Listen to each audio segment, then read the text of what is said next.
Welcome back, everybody. This is the Conservative Outlaw. You are here for the no-nonsense right-side news that you want to hear. They don't want us to see it, and they don't want us to have the information, so people like me are out here bringing it to you in the masses. Make sure you give a like, a subscribe, share with your friends. It helps me out, helps the channel out, helps us get you more information. Let's get into the action. With that, I will open it up to questions, and we'll lead today with Isabel Brown, who is in our new media seat. She's a very popular face on television these days. She's built a great independent media podcast and platform with the Daily Wire, and I appreciate your being here, Isabel. Thank you for being Karoline. here. Appreciate it and appreciate the briefing. Many Americans, in light of these recent events that you just mentioned, are starting to say that we are being invaded as a country, culturally and logistically, when it comes to immigration. And we know that immigration without assimilation is indeed invasion. So given the recent remarks from Vice President Vance on a college campus about dramatically reducing legal immigration to address some of this crisis, and President Trump's Truth Social post last week about individuals who may be non-compatible with Western civilization, are there any conversations happening or plans being made behind the scenes for the administration to implement at least a temporary immigration moratorium, for example, in light of what the American people might be calling for?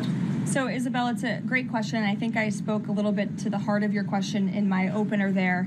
I would add that the Trump administration has done more to limit migration, both illegal and legal, than any administration in history. And I'll just walk you through some of the actions that we have taken thus far. Number one, the Trump administration issued a travel ban for 19 countries, including Afghanistan, special immigrant visas, which is a legal pathway to get here, which we know many Afghans have utilized to come into the country, have now been paused since the tragic shooting last week.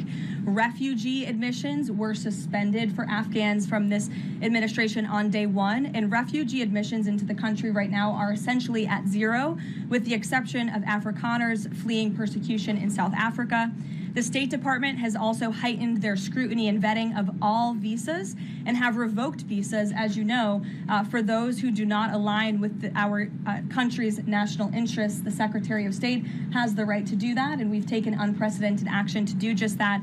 We are also now pausing all asylum adjudications for additional vetting as well. And so additional actions I don't have to read out for you today, but I would just remark that the president has made tremendous progress on this front, and it's why it's so crucial that we not only secure the borders, which the president did in record time. We have zero illegal aliens entering into the country month after month, but we also are taking a look at those who are already in the interior of our country and removing them if they are here illegally, and also taking a look at these visas. Again, having a visa in the United States is not a right, it is a privilege. And the Secretary of State, if you are deemed contrary to our country's foreign national interests, has the right to revoke that privilege. Thank you. Gabe. Thank you, Caroline. Excuse me. Regarding Venezuela, the president said yesterday that Secretary Hegseth had denied that second strike, the reported second strike on an alleged drug vote on September 2nd, the secretary said to the president that didn't happen. But to clarify, I just wanted you to clear this up. In his social media post, Secretary Hegseth didn't go into details about that strike. He just said U.S. operations in the area were lawful, and he said that the story and media reports were fabricated. So to be clear, does the administration deny that second strike happened, or did it happen and the administration denies that Secretary Hegseth gave the order? The latter is true, Gabe, and I have a statement to read for you here. President Trump and Secretary Hegseth have made it clear that presidentially designated narco-terrorist groups are subject to lethal targeting in accordance with the laws of war. With respect to the strikes in question on September 2nd, Secretary Hegseth authorized Admiral Bradley to conduct these kinetic strikes. Admiral Bradley worked well within his authority and the law, directing the engagement to ensure the boat was destroyed and the threat to the United States of America was eliminated. And I would just add one more point to remind the American public why these lethal strikes are taking place. Because this administration has designated these narco-terrorists as foreign terrorist organizations. The president has a right to take them out if they are threatening the United States of America and if they are bringing illegal narcotics that are killing our citizens at a record rate, which is what they are doing. And under the previous administration, there was enough fentanyl trafficked into our country to kill every American man, woman, and child many times over. And so that's why you've seen a drastic difference in this administration's policy with respect to the last, and it's one of the many reasons the American public reelected this president and support this Secretary of War in conducting these strikes. So to be clear, to clarify, Admiral Bradley was the one who gave that order for a second strike. And he was Okay. well within his authority to do so. And a separate question, the president several days ago said it was his intention to pardon the former president of Honduras, who was a convicted drug trafficker. And yesterday on Air Force One, the president said that if someone sells drugs in that country, that doesn't mean you arrest the president and put him in jail for the rest of his life. How is that different than what the administration is accusing Venezuela's Nicolas Maduro of? You're cherry picking the president's statement a little bit yesterday, as he also said yesterday the people of Honduras have highlighted to him how the former president Hernandez was set up. This was a clear Biden over prosecution. He was the president of this country. He was in the opposition party. He was opposed to the values of the previous administration, and they charged him because he was president of Honduras. There were some other egregious facts that came out during this trial, and I would encourage you to report on them. His court-appointed lawyer was only given 3 weeks to prepare for trial. He shared that his conviction was lawfare by the leftist party, who, quote, struck a deal with the Biden-Harris administration. Hernandez has highlighted there was virtually no independent evidence presented, and many of his conviction was based on testimony from many admitted criminals who hoped that cooperating would reduce their own penalties. So the president heard the concerns from many people, as he does, and he's, of course, within his constitutional authority to sign clemency for whomever he deems worthy of that. Jackie. Thank you, Caroline. Following up on Gabe's question, you said that the follow-up strike was lawful.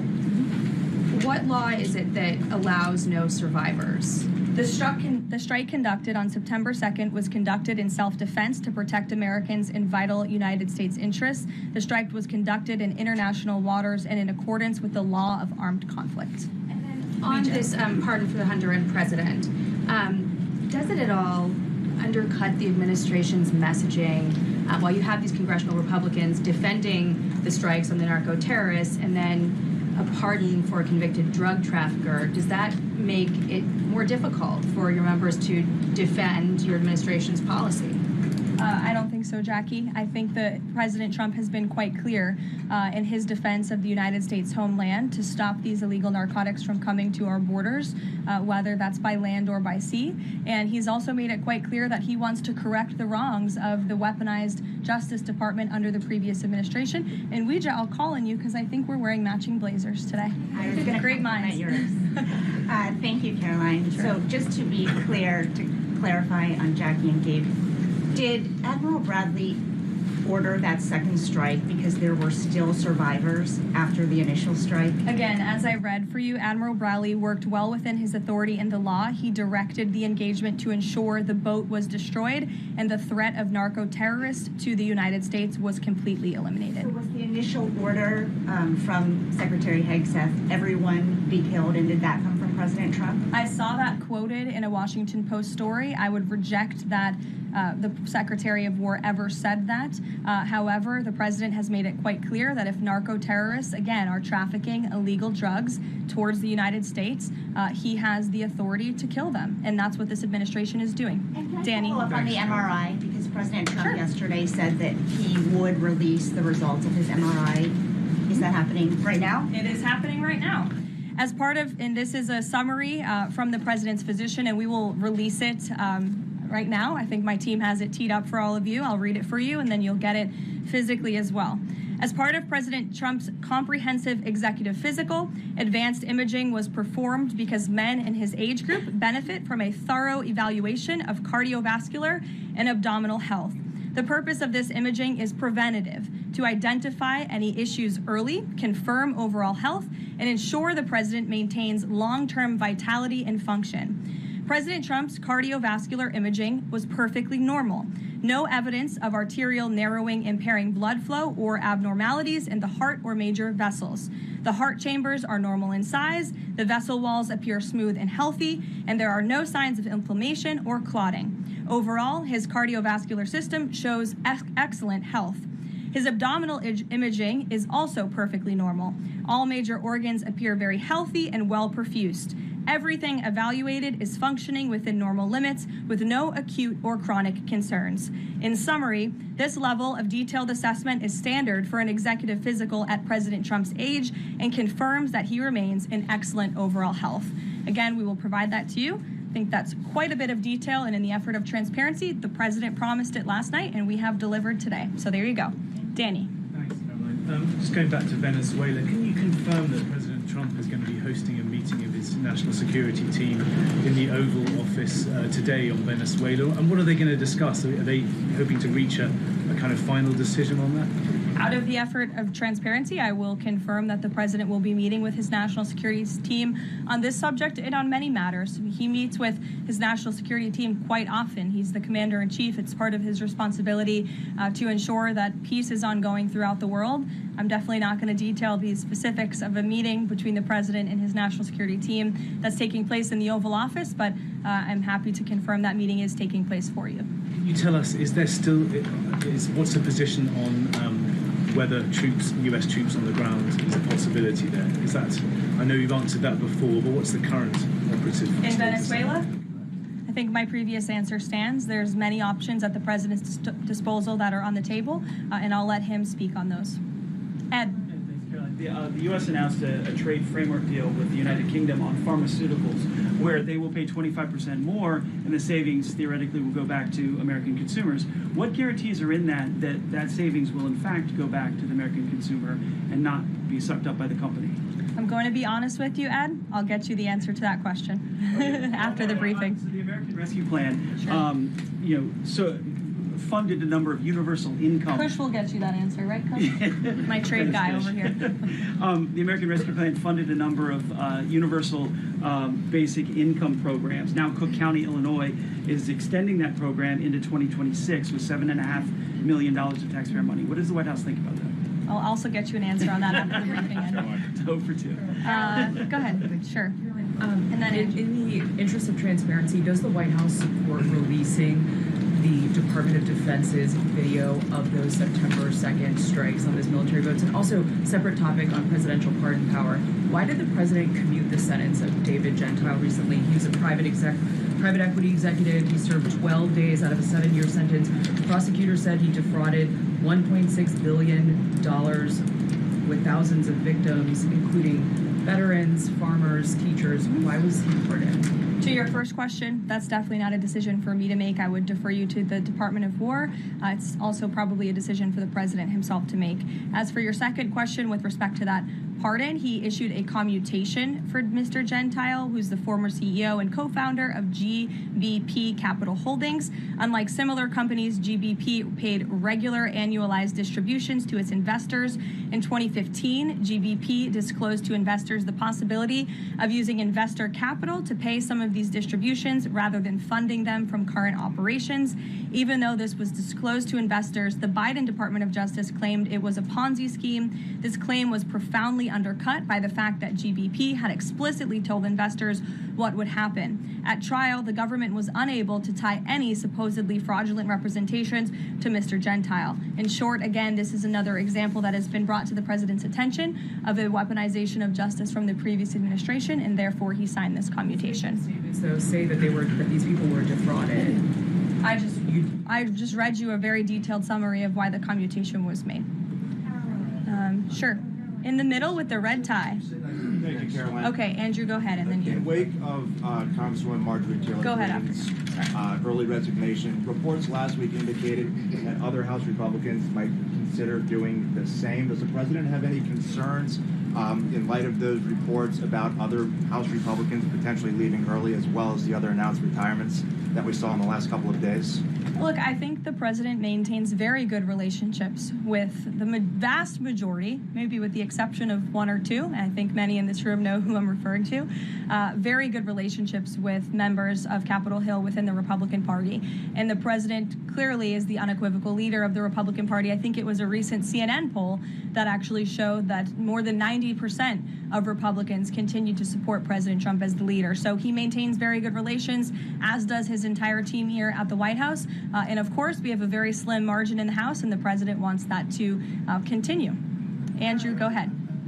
For you, Sure. First, on the Venezuela strike, you said that second strike was in full accordance with the law of armed conflict, but the Navy's own manual of law of war says that specifically firing on survivors from a wrecked vessel is an example of a war crime that's forbidden under U.S. law and the law of armed conflict. So how was that second strike in following law of armed conflict, and then second on immigration? Again, Andrew, I would reiterate to you the strike was conducted in international waters and in accordance with the law of armed conflict. And since somebody asked about Congress, and it's sort of related to Venezuela, I also want to add that Secretary Hegseth spoke with members of Congress who may have expressed some concerns over the weekend. And there have also been 13 bipartisan briefings to Congress on the Venezuelan strikes. There have been a number of document reviews for members of Congress to review the classified DOJ Office of Legal Counsel opinion and other related documents. 29 senators and 92 representatives have reviewed those documents, which is about 2/3 of those are Democrat members, and they have been made available to all 100 senators, all 435 members of the House, and to general counsels of the relevant committees on a bipartisan basis for their review. On immigration, during your topper, you said, and I quote, "Leaders also have a duty to preserve the integrity and character of our nation's national identity." Can you explain what you mean by our nation's national identity and integrity and character, and how would refugees, people coming from war-torn places who are seeking a safe haven in America, like many of our forebears in this room, not add to our nation's integrity and character of our national identity? I'll tell you what does not add to our nation's character and integrity is refugees who come here under the alleged plight of asylum and fleeing persecution, and then come to the United States to abuse our system and rip off American taxpayers. And as I pointed out, the New York Times, to their credit, it was about 6 months too late, but they did write about how Somali immigrants in Minnesota have been ripping off American taxpayers. In fact, 86 people have been charged in a rampant and widespread fraud scheme spanning multiple programs in Minnesota. Of those 86, 78 of those people are Somali, 91% of them charged. So far, 59 of those people have been convicted for their roles in fraud plots that have stolen $1 billion from taxpayers. In one scheme, and this is egregious, a nonprofit and its affiliates with these Somali migrants claimed to have fed tens of thousands of American children during the pandemic. They were reimbursed for those meals by taxpayers. However, federal prosecutors found that almost all of those meals were never even delivered to hungry children. In fact, those organizations' leaders spent the money on houses, luxury cars, and real estate in Turkey and Kenya. Another scheme involved hundreds of organizations who were reimbursed for services that were supposed to help people at risk of homelessness. Once again, those services were never provided. All of this has happened under Democrat leadership in a Democrat-run state, where these refugees, these migrants are coming to the United States. They are abusing our system. They are draining our resources that should be going to law-abiding, taxpayer-funded, tax-paying Americans. And this president is not going to put up with it anymore. Rachel. Thank you, Karoline. Just to follow back up on the Washington Post reporting, so much of the concern from Democrats and Republicans is focused on the survivors. Why won't the administration either confirm or deny or reveal whether or not there were survivors after that initial first strike? And what imminent threat would two survivors pose who were clinging presumably to the wreckage of that boat? Again, as I said, I think you guys are sort of not listening fully to the statement I've provided. Admiral Bradley worked well within his authority and the law, directing the engagement to ensure the boat was totally destroyed and the threat to the narco-terrorists, to the United States, was eliminated. And for any further questions about his thinking, I would defer you to the Department of War. I obviously wasn't in the room for these strikes. Just to follow up, Karoline, just on the administration's policy when it comes to survivors, was there a change in policy after this strike on September 2nd? The Washington Post is reporting that these two survivors were killed after a second strike, but then in October, two people were rescued. and returned to Colombia and Ecuador. So was there a decision that was made to handle survivors differently after these strikes? Not to my knowledge, no. Steve. The president confirmed that he spoke to the Venezuelan leader. Are you trying to negotiate his departure? Is there an asylum deal under work? President, as you know, last night on Air Force One, he said, I don't want to comment on that, but I did speak to him in the effort of transparency. So there you go. You got your confirmation. I'll let him speak further if he wishes to on the details of that conversation that took place. Steve Witkoff is headed to Moscow. How close are you to some sort of Ukraine agreement? I think the administration feels very optimistic. Obviously, you've seen, Steve, that the president's entire team, including Special Envoy Witkoff and Secretary Rubio and the vice president and the president himself, Secretary Hegseth as well, have been working so hard on this effort, and they all really want to see this war come to an end. And so just yesterday, Sunday, I believe that was yesterday, they had very good talks with the Ukrainians in Florida, and now, of course, Special Envoy Witkoff is on his way to Russia. This is sort of the shuttle diplomacy that you've seen from this administration play out, where we speak equally with both sides. We've put points on paper. Those points have been very much refined, but as for the details, I will let the negotiators negotiate, but we do feel quite good, and we're hopeful that this war can finally come to an end. Stephen. Thank you, Caroline. I've got a question about Ukraine and then a clarification about immigration changes that are happening. On Ukraine, President Trump very briefly yesterday said that corruption issues there were not helpful to the peace process following the resignation on Friday of President Zelensky's top aide, Andrei Yermak. We were told from your podium in the prior administration that, quote, there is no indication that there's been any kind of widespread corruption involving U.S. resources in Ukraine. What is the Trump administration's view of corruption issues in the wake of Yermak's resignation, and how is that impacting peace talks? Well, look, I think the president has made it quite clear, as he said last night, corruption is never helpful. And he does not want to see American tax dollars taken advantage of, which is why he has stopped the endless checks that were being written by the previous administration to fund this war. The United States is selling weapons to NATO that are being sent to Ukraine. That's a very different thing than the American people writing blank checks to a war effort very far away. It does not degrade the administration's determination to see this war come to an end, but I think it exemplifies the president's desire to always put the American people and the American taxpayer first. On immigration, you mentioned, or you emphasized that there would be a review of the Afghans who were resettled here under the previous administration. Yes. There's a lot of changes happening right now to asylum and to green card holders. What should the 2 million people with pending asylum claims, or the roughly million people from the 18 other countries of concern, know about what's going on in the review? What's the status of all these other people? They're essentially paused for review, and the Department of Homeland Security is taking this very seriously, because we are not going to allow soldiers like we saw in American streets last week to be gunned down at the hands of these foreign nationals who had the privilege of coming to the United States of America. And unfortunately, this is not the only example of a dangerous Afghan who was let in by Joe Biden, who went on to harm the American people.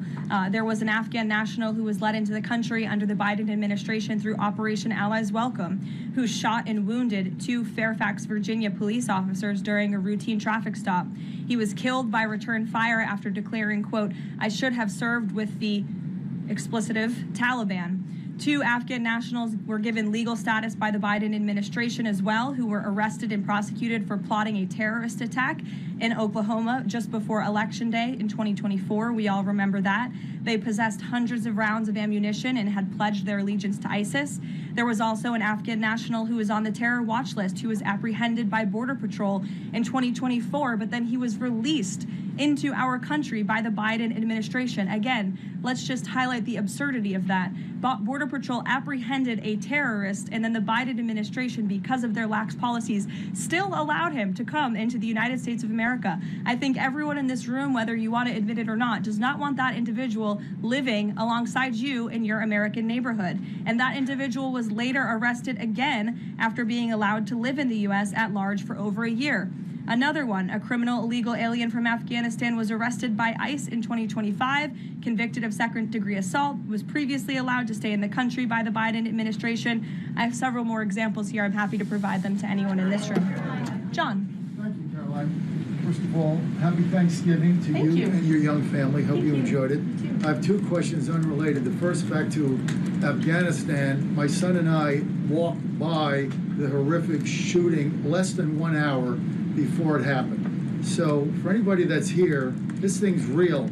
You outlined all of these unvetted Afghans that were let in by Biden. We just had one the other day that was going to blow up a DHS building. Can you be specific on what the Trump administration is doing now to re-vet those that are here so that we don't get a repeat of what we had Wednesday night?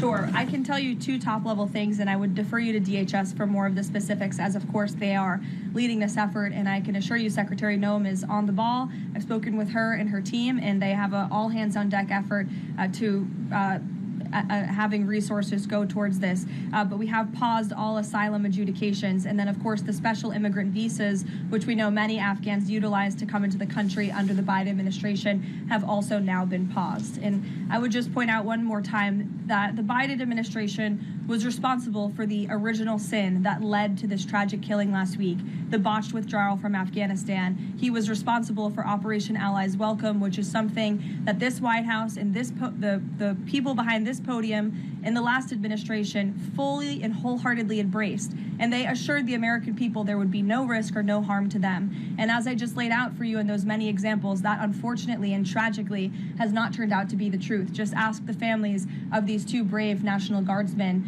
one who is no longer with us and one who continues to fight for his life. So I know the president is wholeheartedly focused on this effort, and I think unfortunately these events do remind us why it's so important that the president's mass deportation operation continues. With that, follow up. The White House today launched a new fake news portal, which I found interesting. What is your objective with that, ultimately?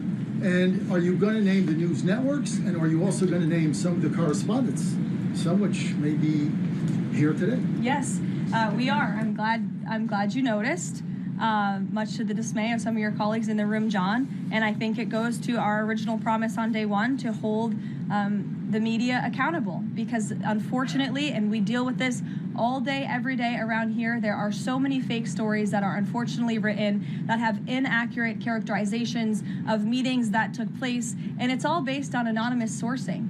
And, you know, the standard for journalism, unfortunately, has dropped to such a historic low in this country. And again, we deal with it every day, where you can have an anonymous source who has no idea what they're talking about, zero credibility, call up a reporter in Washington and say, hey, I heard this. And then the next thing you know, it's on the front page of the New York Times. It's really incomprehensible. We appreciate the journalists, some of those who are in this room who do reach out for comment, who try to get things right, and there are some that remain. But overwhelmingly, the fake news that we see pumped out of this building on a day-to-day basis, it's honestly overwhelming to keep up with it all, and to constantly have to defend against these fake news and these attacks. And I will point out one fake news story over the weekend before I let you all go, from the New York Times that took about 1/3 of the president's daily calendar and his daily schedule and said that he's doing less than he did in his first term, or he might not be fit for the job. That is unequivocally false, and it's deeply unfortunate that this story was written by the same outlet and the same reporter